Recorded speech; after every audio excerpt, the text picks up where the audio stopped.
Ça doit être le sujet de la vidéo qui fait ça. Oui, bonjour la Poscaille. Aujourd'hui, on va en découvrir un peu plus sur cette entité, aussi bien vénérée que crainte. Non, je ne parle pas de Dieu, mais bien de son antagoniste, Satan. Et pas besoin d'aller en enfer pour faire sa connaissance, puisqu'il s'est manifesté à nous. Si. Voilà, vous l'aurez compris, on va parcourir le globe à la recherche des interventions de Satan dans notre monde.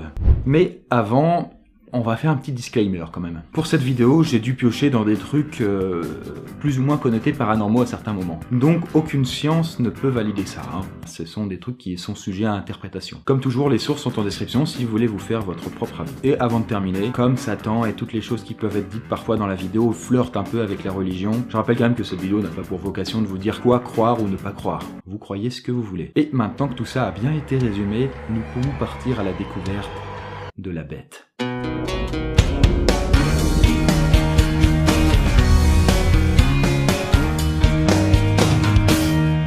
Savez-vous qu'il est aujourd'hui possible de vénérer officiellement Satan? Alors bon, bien sûr, je vous incite pas à aller le faire pour autant dans ce premier truc, mais on va découvrir non moins que l'église de Satan. Et donc, l'église de Satan. Regardez-moi ces jolies petites teintures rouges, ces petits bancs boisés et ces croix renversées. C'est vraiment charmant, quoi. Vous pourriez peut-être croire que ce décor hors du commun vient d'un film. Eh bien, pas du tout, puisque c'est totalement réel. Et vous pouvez retrouver cette église satanique à Quindio, et autant vous dire qu'un tel bâtiment, ça fait son petit remue-ménage dans la région. Et sous la pression des Colombiens voisins de cette église, les autorités ont été obligées de mettre en place des mesures de sécurité. Vu que d'après le colonel Ricardo Suarez, donc voilà, commandant de la police locale, je cite, on ne sait pas quel genre de pratiques ils vont avoir. Et pourtant, mon cher colonel, il aurait suffi d'ouvrir internet pour se renseigner sur les pratiques de l'église de Satan. Car oui, il s'agit bien d'une vraie religion, en tout cas elle se considère telle qu'elle, hein. Et donc l'église de Satan, elle a son histoire, elle a ses rites, elle a sa hiérarchie. Et cette religion a été fondée en 1966. Ça remonte quand même à un moment, hein, par un très charmant monsieur du nom de Anton Lavey. Et lui, ça n'est pas n'importe qui, puisque c'est l'auteur de la Bible satanique. Voilà, ni plus ni moins quoi. Donc il s'y connaît un petit peu, voire beaucoup, et il a été le fondateur de la première église satanique à San Francisco. Quand je vous dis que les États-Unis, ils font vraiment tout quoi. Et pour être membre de cette religion, déjà il faut payer une taxe d'entrée, qui s'élève à pas moins de 208 $. Ah oui, bah faut ce qu'il faut quoi. Et ensuite, il y a deux distinctions entre d'une part les membres inscrits, donc des croyants classiques quoi, et les membres actifs d'une deuxième part qui se divise en 5 degrés d'activité. En gros, plus tu es actif, plus tu gagnes en degrés et donc en responsabilité, sachant quand même que le 5e degré, le degré suprême quoi, est réservé aux docteurs, c'est-à-dire chez eux l'équivalent du président. Et petite précision quand même qui a le mérite d'être ajoutée, les femmes comme les hommes peuvent prétendre à des titres honorifiques jusqu'au plus haut degré. C'est quand même ironique, hein. Qui aurait cru que les suppôts de Satan se porteraient garant de l'égalité des sexes, davantage qu'au niveau des religions classiques telles que islam, christianisme, etc. Et bonne nouvelle si je puis dire, on aura nous aussi bientôt notre petite église satanique en France, puisque l'église devrait ouvrir le 30 octobre à Paris, où près de 6000 fidèles sont attendus. Bon voilà, je serai probablement pas à Sacré-Maillard, enfin bon, affaire à suivre. Hein. Vous avez peut-être remarqué que j'ai nommé Satan de plusieurs manières, avec des surnoms. Oui, parce que justement, des noms, il en a une petite tripotée. La bête, Lucifer, le diable, Belzébuth, le père du mensonge, George Bush, Méphisto, le malin, et j'en passe et j'en passe. Et ces noms n'ont pas tous la même signification selon les époques et l'approche, religieuse ou philosophique. Et c'est ce qu'on va voir dans ce deuxième truc. Les origines de Satan sont peut-être aussi multiples qu'il y a un nombre de cultures sur Terre, mais certains récits ressortent néanmoins plus que d'autres. Un premier mythe évoque la chute d'un dieu, que le latin a traduit par Lucifer. Désignerait-il un être divin chassé du ciel? C'est du moins ce que dirait le livre d'Isaïe, dont je vous mets les références en description. Une tradition juive connaît aussi un grand succès, celle de la chute des mauvais anges, des anges déchus. Et d'après elle donc, il n'y aurait pas un diable, mais plusieurs. Et enfin, surtout, c'est au Moyen-Âge que s'imposa l'idée que Lucifer était, à la base, le plus beau des anges, mais qu'il tomba ensuite du ciel à cause de son orgueil et de sa révolte contre Dieu. Et c'est cette idée que la tradition chrétienne retiendra essentiellement. Ça, ce sont les versions les plus courantes. Il existe maintenant une autre origine pour Satan, qui proviendrait là de la mythologie sumérienne, soit la première civilisation connue de l'humanité. Il faut donc remonter des millénaires avant Jésus-Christ. Et à l'époque, dans la région de l'actuel Moyen-Orient, là où s'est développée la civilisation sumérienne, il existait un grand dieu tyrannique du nom de Enlil. Et il était plutôt du genre diabolique avec son peuple, sans pitié et profondément terrifiant. Et les humains de cette lointaine époque lui avaient donné le titre honorifique de Satam, dont les écrits bibliques ont, semble-t-il, repris cette ancienne mythologie. Et selon d'autres croyances encore, le diable serait en réalité une diablesse. Saviez-vous par exemple que Ève n'est pas la première femme que Dieu créa. On connaît Adam et Ève, hein. Et oui, parce que il y a eu, avant Ève, une autre femme du nom de Lilith. Mais elle est beaucoup moins connue que Ève, et pour cause, elle a été progressivement dégagée des textes bibliques au fil des années. Et aujourd'hui, on ne retrouve trace d'elle que dans le livre d'Isaïe. Et Lilith, en fait c'est qui? Eh bien en fait c'était censé être la femme d'Adam, sauf que, manque de bol, elle était plutôt du genre rebelle et libérée sexuellement. Adam n'en voulut pas, et donc Dieu la rejeta. Lilith devint donc la reine des succubes. Et on raconte qu'elle arpente les enfers en quête d'hommes pour puiser et épuiser leur énergie sexuelle. Voilà, encore un petit disclaimer avant de terminer. Il s'agit ici encore bien sûr de mythologie et de croyances. Donc de bonnes pincettes ça pose, hein, évidemment. Libre à vous de faire vos propres idées et de débattre en commentaire, hein, ça sert aussi à ça. Pour ce troisième truc, on va ouvrir nos manuels, prenez l'Apocalypse de Saint Jean et lisez avec moi. Tous, petits et grands, riches et pauvres, libres et esclaves, reçurent une marque sur leur main droite ou sur leur front, et que personne ne put acheter ni vendre sans avoir la marque, le nom de la bête et le nombre de son nom. C'est ici la sagesse, que celui qui a de l'intelligence calcule le nombre de la bête, car c'est un nombre d'hommes, et son nombre est 666. Qu'est-ce à dire que ceci? Qu'est-ce à dire que ceci? Eh ben je vous traduis. Saint Jean est l'un des disciples de Jésus-Christ dans la religion chrétienne et il a rédigé l'Apocalypse entre 86 et 96 approximativement. Et il s'agit du dernier livre du Nouveau Testament. Et Jean y raconte ce qu'il déclare comme la révélation de Jésus-Christ. En gros, c'est une sorte de texte prophétique. Il prédit l'avenir. Et dans un futur plus ou moins proche, à son époque, Jean affirmait qu'un jour viendrait où tout ce qui s'achètera et se vendra sera marqué du signe de la bête, c'est-à-dire le nombre 666. Et là, vous vous dites, c'est n'importe quoi. Eh bien, selon une théorie, pas tant que ça. Démonstration. Prenez ce paquet de biscuits, cette bouteille d'eau et même ce rouleau de PQ. Voilà, qu'est-ce que ces choses ont en commun? Bon, elles s'achètent, ouais, elles se vendent aussi, mais si vous réfléchissez, leur code barre.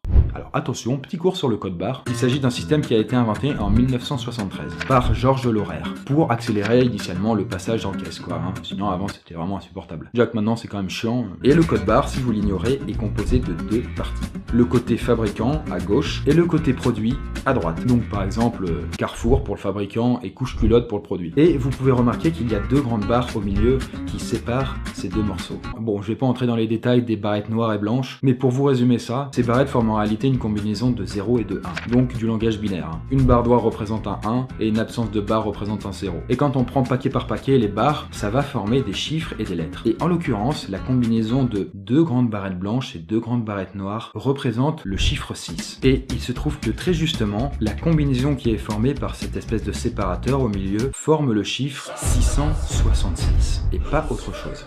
Je rappelle que tout ça, ce n'est qu'une suite logique de 0 et de 1. Mais d'un œil humain, quand on l'interprète ensuite, c'est bien 666 que l'on voit. Et qu'est-ce qui est dit justement dans l'Apocalypse qu'on a lu? Il est dit que le nombre de la bête sera un nombre d'hommes. Un nombre qui d'ailleurs a été repris par les Illuminati, ou en tout cas par le mythe Illuminati. Donc certains disent que ce code barre c'est un coup des Illuminati, une sorte de clin d'œil de leur part pour montrer au reste de l'humanité qu'ils sont derrière tout ça, mais ils n'ont pas envie de se montrer. Une vidéo sur les Illuminati, pourquoi pas, un jour. Et donc pour en finir avec Georges Laurer, donc l'inventeur des codes barres, quelque chose de ce style, évidemment ça ne peut pas passer inaperçu, et donc il a été interrogé. Et étrangement, il a dit que c'est une coïncidence. Et d'ailleurs les journalistes avaient plutôt intérêt de se contenter de cette réponse, puisque comme il a annoncé sur son site internet en 2000, il ne veut plus répondre à cette question.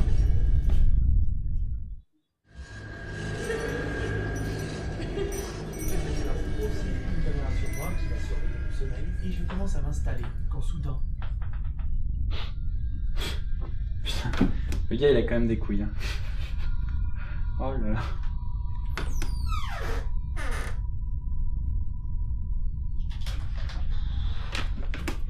Putain, bon, ça arrive, le vent, tout ça. Hein. Il peut rien arriver de pire de toute façon, donc hein, on connaît. Le détecteur EMF que j'ai mis à côté de moi sur la... Oh putain. Non, y a absolument rien. Rien m'est arrivé. Ah! Mais le diable, ou Satan ou Lucifer, hein, appelez-le comme vous voulez, n'est parfois pas aussi subtil. Il aimerait se manifester aussi apparemment, parfois de manière explicite. Comme par exemple sur les tournages de films d'horreur. En même temps, quoi de plus propice comme ambiance. Hein. Et pour ce dernier truc, on va donc parler de l'Exorciste. Vous avez peut-être déjà vu ce film. Ça raconte l'histoire d'une jeune fille, toute innocente en apparence, mais qui semble avoir été possédé par le diable. Et donc pendant toute l'histoire, ça retrace les efforts de sa famille pour tenter de l'en libérer. Et donc ça passe par la case exorcisme, c'est-à-dire faire sortir le démon de soi-même. Et bien là-dessus, voyons l'envers du décor. Déjà, il faut savoir que ce fut un tournage des plus meurtriers avec un total de 9 morts. Putain, même un tueur en série, il aurait du mal à faire un tel scoring. Donc ça répertorie les membres de l'équipe de tournage ou leur entourage. Et toutes survenues dans des circonstances pour le moins troublantes. La plus connue par exemple est celle de l'acteur Jacques McGoran. Alors pour ceux qui ne connaissent pas, il s'agit d'un ami de Chris. Pas moi donc évidemment, mais la mère de la petite qui est possédée. Et justement, peu après avoir tourné ces scènes, Jacques ne se sent pas bien. Et les médecins ne tardent pas à lui diagnostiquer une grippe virale mortelle. Et l'attaque est tellement fulgurante qu'il décède avant que le film ne sorte au cinéma. Les médias ont également fait grand tapage sur le fils de l'acteur Jason Miller, qui interprétait à ce moment-là donc le rôle du prêtre. Puisque peu après le début du tournage, il s'est fait percuter par une moto. Mais ça n'est pas tout, puisque en plus des morts, il y a eu des blessés. Chris, par exemple, la maman dont on parlait tout à l'heure, eh bien, elle a failli ne pas terminer entière, puisque une étrange chute l'a fait tomber sur le dos, en plein sur un crucifix. Et pour couronner le tout, un incendie s'est déclaré inopénément sur le lieu du tournage, ce qui a quand même retardé la sortie du film de 6 mois. Et L'Exorciste n'a pas été l'un des seuls tournages bizarres. La série des Poltergeist a aussi eu son lot de morts énigmatiques, puisqu'il y a eu 4 décès durant le tournage. Et The Conjuring, lui aussi, aurait eu son lot de bizarreries. Par exemple, à un moment durant le tournage, le chien d'un acteur s'est mis à gronder, en suivant des yeux un point invisible. Autre phénomène, lorsque les membres de la famille Perron, donc cette famille qui a inspiré le film The Conjuring, sont venus visiter le tournage, apparemment, d'après tout le staff qui était présent sur les lieux, un vent étrange s'est mis à souffler, mais sans que les feuilles des arbres ne bougent. Tous ces trucs bizarres ont bien sûr naturellement été liés à une sorte de présence maligne, cachée dans l'ombre, puisque les circonstances s'y prêtaient. Les personnes croyantes vous diront que ce genre de sujet n'est pas à prendre à la rigolade, et que les démons et les esprits d'un au-delà ont sans doute pris ces tournages comme des invitations à rejoindre notre monde. J'aimerais attirer votre attention sur cette peinture en fait, ce joli crâne qui, en zoomant, on constate qu'en réalité, ce sont des choses vachement mignonnes qui le composent. Bon, ça peut faire un petit peu froid dans le dos, peut-être pour certains. Qu'est-ce que vous en pensez, la Poiscaille? Une suite de coïncidences? Peut-être des inventions d'origine purement humaine? Voilà, par exemple des bons coups de pub pour faire parler du film ou alors de la chose en question. Ou bien peut-être y aurait-il une force mystérieuse et inexpliquée derrière tout ça. On me souffle Satan à l'oreillette. Mais bon, tant que l'on ne sait pas, mieux vaut peut-être s'abstenir de faire des trucs bizarres. Comme par exemple tourner une vidéo à 1h du matin et on entend des bruits dans l'appartement, quoi. Putain. Peut-être que pour vous c'est une plaisanterie, mais la chose qui vous regarde dans un coin de la pièce depuis le début, en ce moment même, ne pense peut-être pas comme vous. Et aujourd'hui, je vous présente la chaîne Two Guys One TV, une chaîne qui parle de musique métal. Alors ça tombe plutôt bien, j'ai envie de dire, pour une vidéo qui est sur Satan, puisque initialement cette musique a été inspirée par la mythologie catholique et piochant assez ouvertement dans le côté sombre de celle-ci. Donc voilà, Satan, l'enfer, toutes ces bonnes choses quoi, comme source d'inspiration. Cela dit, c'est quand même bon de le rappeler, le métal, ça n'est pas satanique, donc on évitera de tomber dans les clichés. Cette chaîne s'est formée en 2011, donc avant que j'arrive sur YouTube, et le travail qu'ils ont effectué est juste dingue. Il y a énormément de formats différents, abordant tout le sujet de manière unique à chaque fois. Et c'est très agréable de voir quelqu'un autant passionné par son sujet. Donc si vous êtes intéressé, peut-être de près ou de loin par cet univers, allez-y foncez. D'ici là, moi je vous dis à bientôt, la Poiscaille, et attention derrière vous.